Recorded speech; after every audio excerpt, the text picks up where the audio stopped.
Folks, we're with Dave Gill. He's Vice President of Mobile Media for Nielsen, the company you associate with ratings, like for the Super Bowl, but at AdTech, it's not about that, right?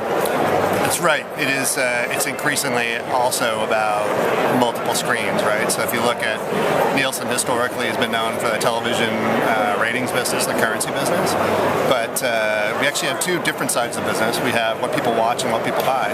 There's a big consumer part about looking at exposure to different types of advertising across a variety of platforms, and increasingly, I think advertisers want to know, not just your typical brand lift type metrics, but sales lift, right? Did it actually move the needle for people at retail? That's a question because you deal with mobile apps and mobile, and in particular tablets. Correct. Now, when the idea of the iPad was first announced, it was said to be this game changer that was going to change print media as we knew it. Yeah. Where are we today? So, we're literally speaking, we're a year and a half down the road. It is changing print media. We're looking at pretty closely at sort of cross-media consumption. So if you think about people watching television and at the same time, they are going to use another device to check Facebook or to shop or to research purchases. So that's the kind of thing we're really interested in because that actually shows sort of in this new cycle of consumer purchase. It's not really traditional purchase funnel. It's much more about recommendation engines and peer networks and that kind of thing. So we think that that's actually a very significant game changer in the world of traditional advertising, whether it be TV or even digital.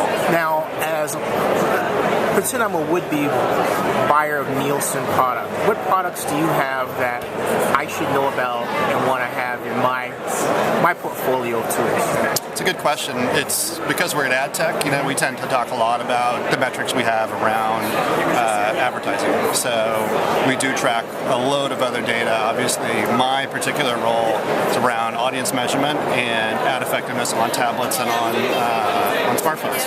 So that's in particular something that we're measuring pretty heavily for publishers and for agencies and brands, for other types of verticals too, right? So if you think about banking, huge on mobile, and something that banking clients really want to know, like customer acquisition or upselling new products. There's all kinds of ways you can take advantage of the mobile By the way, platform. when we say verticals, for that person that may not be aware of, verticals in industry.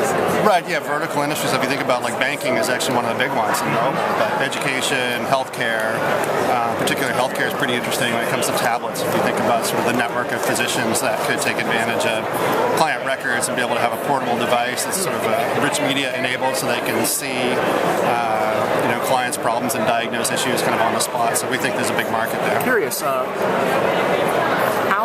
online does a person find out about these products? What's the URL, if you know? So it's Nielsen.com, and from there it's sort of split into these two businesses if you think about what people watch and what they buy, and very particular solutions for different types of clients that we have. Now, from another angle, given the size of the population of the United States, are the absorption, with all this hoopla about the tablet overblown? I know I went to CES, there's 75 different tablets, you can imagine, right? Yeah. But is the absorption of tablet purchase overall in America as large as it is, say, in Europe or Asia? Is a better example? So with tablets in particular, America's really leading.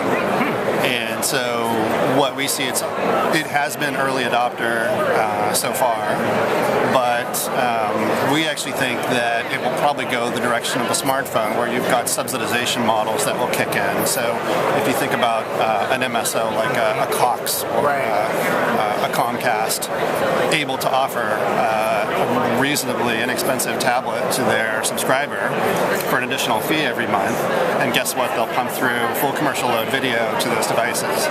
That's kind of the model that I think will drive mass adoption. Same thing when you have iPhones for sale at Walmart, right? A $49 iPhone is pretty much in the realm of most American consumers, and that's when we really saw sort of uptake.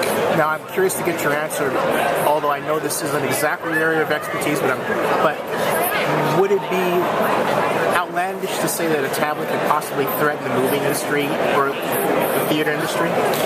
I wouldn't say threaten. I would actually, I think it's complementary. I mean, it's certainly, if you think about the way movies are promoted, long form video is promoted, that goes very well with the tablet just because of the rich experience. So I actually think it might be good for the movie industry in terms of people clicking through on trailers and just having a richer experience. Excellent point. David Gill, thank you for your time. Thank you.